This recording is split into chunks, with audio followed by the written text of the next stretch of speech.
बड़ा महत्वपूर्ण प्रश्न है।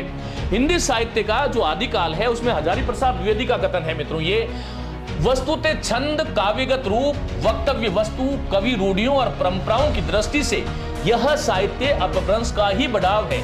जैन साहित्य के संबंध में ये मत किसका है? तो ये मत जो है वो हजारी प्रसाद द्विवेदी का है, क्योंकि हजारी प्रसाद द्विवेदी आगे चलकर के एक बात और कहते हैं कि यदि हम जैन साहित्य से इस जैन विशेषण को हटा दें तो ये जैनों की जो रचनाएं हैं वो योगियों से और तांत्रिकों से बहुत ज्यादा भिन्न नहीं लगेगी। वही भाव है, वही भाषा शैली है और प्रस्तुतिकरण का तरीका भी वही है।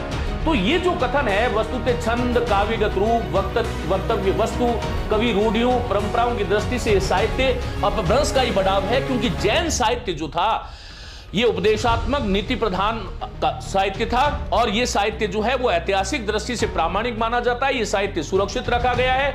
जैन साहित्य जो है उसकी एक सबसे बड़ी खासियत ये थी कि उन्होंने अपने ही धर्म को प्रचार प्रसार और बढ़ाव के लिए सांप्रदायिक साहित्य की श्रेणी में इसको हम गिनते हैं। और जैन कवि किसी राजा आश्रम में नहीं रहते थे। तो ये जो है हजारी प्रसाद द्विवेदी का ये कथन है, बहुत ध्यान से आपको सुनना है। हजारी प्रसाद द्विवेदी एक जगह लिखते हैं कि दोहा या दूहा अपभ्रंश का अपना छंद है। वो ये भी लिखते हैं हिंदी साहित्य के आदिकाल में कि दोहा अपभ्रंश का लाडला छंद है। उसी प्रकार जिस प्रकार गाथा प्राकृत का अपना है, बाद में गाथा बंद से प्राकृत रचना, अर्थात जैसे गाथा कहने से प्राकृत का बोध होता है वैसे दोहा बंद से अपभ्रंश रचना का बोध होने लगा। सारांश द्विवेदी जी ने गाथा को तो प्राकृत, गाथा या गहा को प्राकृत का छंद माना है, जबकि दोहे को अपभ्रंश का मुख्य छंद माना है।